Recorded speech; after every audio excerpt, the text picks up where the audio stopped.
Hey, greetings, fellow Star Ocean fan. My name's BC, and thank you for tuning back in to my complete playthrough of Star Ocean Integrity and Faithlessness here at Alloy 7. Tonight, we're going to be focused on one of the things I love most about role-playing games, that being leveling. In this particular case, we're going to take a look at leveling skills, abilities, special abilities, and roles. But I thought first what I'd show you is a little bit of combat, so that we can showcase for you how you actually get the currencies necessary in order to utilize these systems. All right, let's go ahead and kick some butt cheeks here, which shouldn't take too long because we're facing some enemies that are way below our pay grade. I'm gonna go ahead and put some Tekken style combos. For everybody who's saying the combat is too overly simplified, there's all kinds of, okay, so check it out. Experience points and SP. You see it there on screen. 153 XP and I think about 43 SP. Special points, experience points, both necessary in order for us to level our characters. Gonna come over here and mine a little bit too, just to show you a couple different ways. 2 experience points,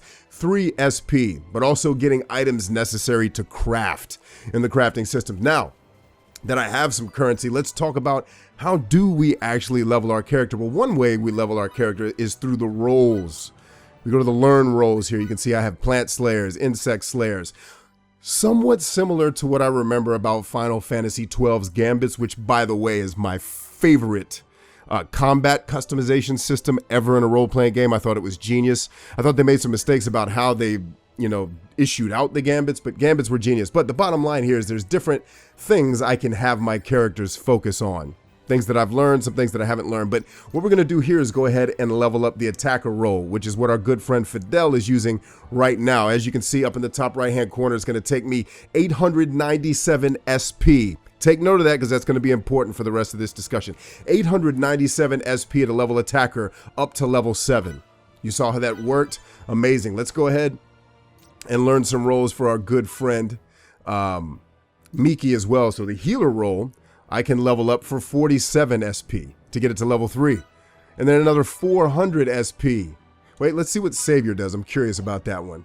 You display your talents by healing people with a heaping helping of hope and a dash of daring. You extend your hand to every friend who puts their life on the line. So pour all energy into life-saving measures, which is definitely going to come in handy. I probably will not use her for that, but I'm going to go ahead and level up healer. So as you can see, leveling up roles gives you access to more roles, right? And obviously I've been stockpiling SP. You're not going to start with this much, but going back to what I said a minute ago, taking notice of the number of SP needed, something that this game does geniusly, and I'm going to give it praise for it, is that SP needed number comes down as you level up. So if you do like I did and you spend 3 hours leveling your characters from level 12 to level 20, which is where I am right now, then you find yourself not only with a surplus of SP crystals, but the requirement for those crystals to come down. So we were talking about in a previous episode where I was hoping that this would follow suit with Star Ocean 2, where there's actually a skill that you can get from this menu here. If we go to skills, go to specialties.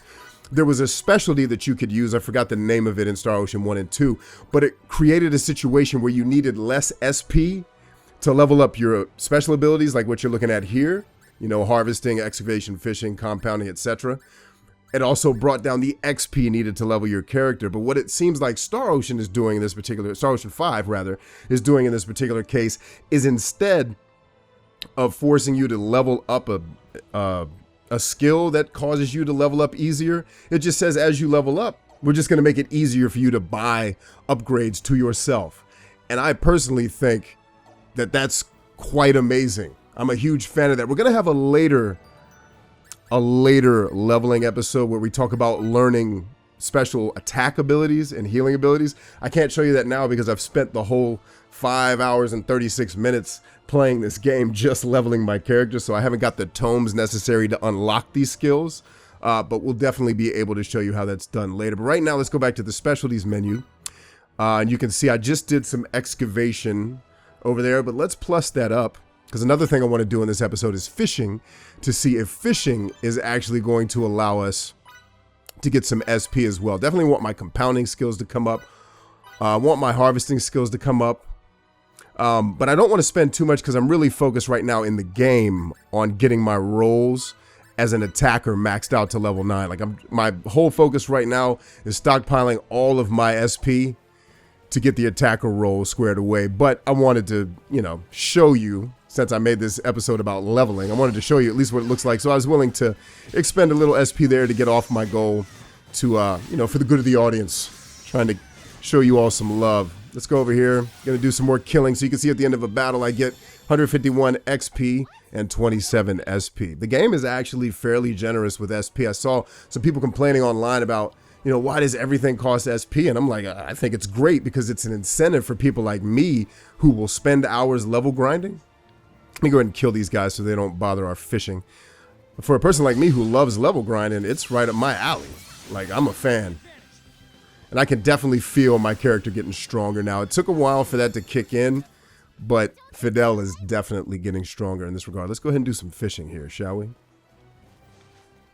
Okay, so we fished, and that's it. You just press the button. There's no, you know, throwing the rod out there. I actually prefer that. Like, games like Nier will have you actually, like, throw a rod into the water. I think Secrets of Grindea on Steam does that as well, and that's totally fine, but I don't need that. Just simulate it. Like, I'm not playing a game to do chores, like fishing. Like, just let the fishing chore do what it does. So I'm trying to do these Tekken moves here, but I'm killing the people too fast to be able to do it. There you go. Now, and then she hit him with fire before I could fully get it done. Got common eggs and periton claws. Interestingly enough, harvesting, like you can see these green spots on the map that I'm facing right now. Those are harvesting points.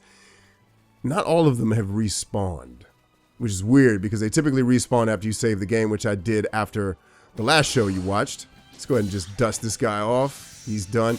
All right, so I'm going to try to get a move in here. 1, 2, 3. Ah, he's dead. I was trying to show you my Tekken skills, man, because I can put combos together where he will just keep hitting and keep hitting nonstop. And so what a lot of people have been fussing about is, oh, it's just mashing the X button. Sure, it's just mashing the X button if that's how you play the game. The game's not going to force you to use its combat system. But if you use its combat system, it's a ton of daggone fun. You know what I mean? Like, Star Ocean has never been a game about... So Star Ocean's combat is all a battle of attrition. It's all about who came to the battle with more power and more health. And oh, by the way, I want to see what kind of fish I'm actually getting here. I got scrap, so I need to get my fishing skills up, it looks like. Star Ocean's always been a battle of attrition where every enemy you fight has a ridiculously high number of health points. Even lower level enemies do. But to the degree that you are willing to level up, you can absolutely decimate your enemies. Thus, these games can turn into a button mashing marathon. But as you can see here, I'm using 2 different skills offset with one another in order to make the combat. And then, you know, I'm not even really showcasing the blocking. And this episode really isn't about combat. I'm just on my soapbox a little bit because when people start crapping all over one of my favorite game series of all time, it doesn't offend me. It just like, I feel the need to kind of stand up for my game and be like, yo, look, this game isn't as terrible as everyone keeps telling you it is. Yes, is the story amazing? No. Star Ocean games have never had amazing stories. Anybody that's ever played one of them knows that. The focus of the game is not about the story. It's about the friends coming together to overcome insurmountable odds. So it's by nature slightly corny and cheesy. You know what I mean? But in an endearing way, not in a bad way. And that's what I've never really been able to get across to the naysayers. But bottom line here with leveling, which is what this show is supposed to be about, you can see there's a bunch of different ways to do it. I'm focused again on getting the attacker. So you notice as I fight, as I gather more SP, I don't know if you were paying attention, but as I'm getting closer to leveling up, the SP needed for attacker, and it's not, let me rephrase the way I said that here. So